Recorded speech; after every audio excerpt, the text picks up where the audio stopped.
FTTH is a very good news for NTT, the incumbent, because until now NTT has a market share of nearly 37% in DSL, and now with FTTH their market share is nearly 73%. So it is really a good operation for NTT. They really recover their market share in terms of access with FTTH, FTTB. And now the government, the MIC, is trying to force NTT to open up its FTTH network at better prices, because until now the price proposed by NTT to the alternative operators were quite high, and nearly only retail prices were around only 10% more expensive than the wholesale offer. So maybe things will change concerning those tarification in Japan. When we look what's going on in the US, the reason why the airbox like Verizon are deploying fiber, it's because the competition is very strong with the cable modem guys. We have players like Time Warner, Comcast launching 30 or 50 megs with DOCSIS 3 technology. We have very recently an announcement of Cablevision launching 101 megabit offer. This is more than twice what Verizon Fios is proposing with 50 megs. So Verizon is doing quite well. They have signed 2.5 million Fios FTTH subscribers and nearly 2 million Fios TV subscribers. They are on their line to cover at the end 2010 nearly half of the households that Verizon serves today. I mean, the goal is already, it's again 18 million homes in 2010. Here the difference with Japan, it is clearly that when Verizon or AT&T using more FTTN are deploying those technology, it is for doing HDTV, it is for doing triple play, and it is to compete with the cable guys in the US. So it is totally different of the picture we have in Japan, for example, and we observe today that the churn is very low for Fios TV subscribers, nearly 1%. Why? Because when you look at the satisfaction of those customers, the satisfaction is quite high with Fios TV quality. Once people are shifting from cable modem to Fios, they stay with Fios TV, and we can see here that they are quite satisfied with this kind of technology and quality of service. So this was what's going on in the leader countries in terms of fiber, and now I would like to comment in detail what's going on in Europe. We have been commissioned by the FTTH Council Europe, and we are very happy to work with the FTTH Council Europe since 2004 to look what are the deployments in Europe in detail. We are covering 31 countries in terms of FTTH, FTTB deployment. We are contacting directly the operators to provide a complete summary of the status of FTTX in Europe, project by project, looking at the technology, at the investment, and all key aspects.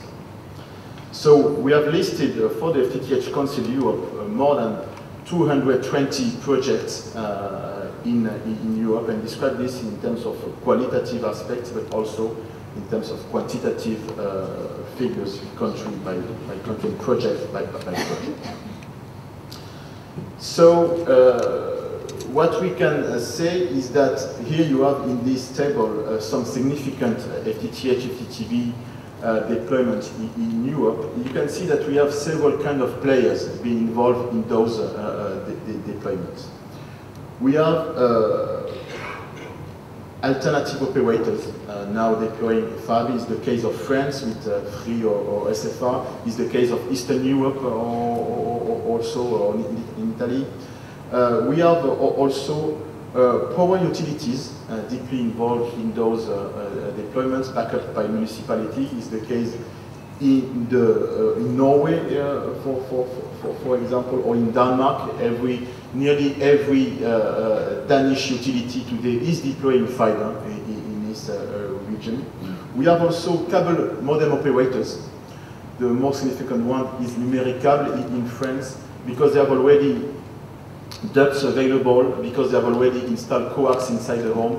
They deploy the fiber deeper in the network, and in the case of Numericable, they deploy the fiber until the basement of the building, doing FTTB. But we have other examples in Europe, like in the UK, for example, we deploying fiber until the last amplifier, for example.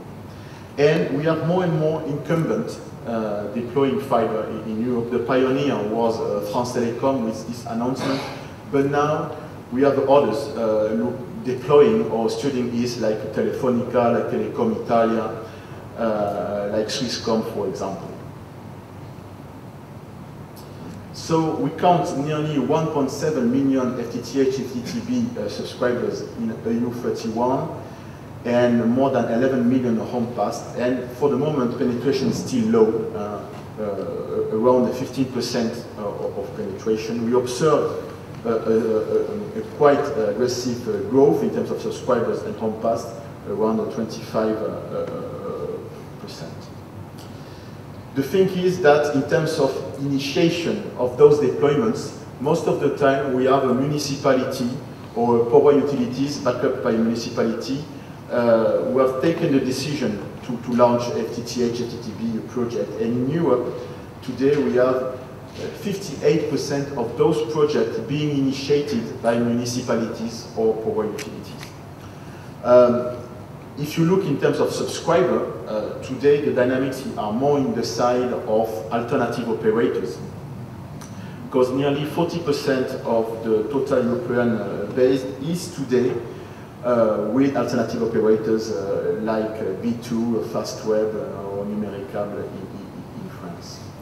Where municipalities are deploying FTTH network, they are doing this most of the time in an open network model, three-layer open network model. And here I present you one of the examples being done in Sweden with one of the housing company in Stockholm.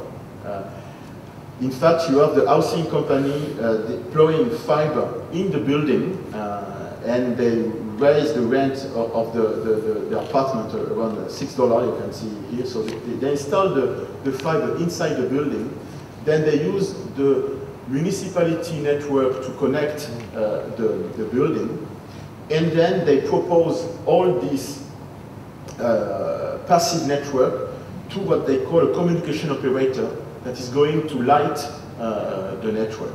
And finally, on the third layer, you have a service provider addressing the final residential and reversing part of the subscription to the communication operator with reversing to the house owner. So this is typically a model going quite well in the Nordics, and especially in the city of Stockholm. We have other examples all across Europe. When you look at the figures in terms of country, the dynamic in terms of fiber subscriber are today more in 6 countries, going from Sweden, Italy, France, Norway, Netherlands, and even Denmark.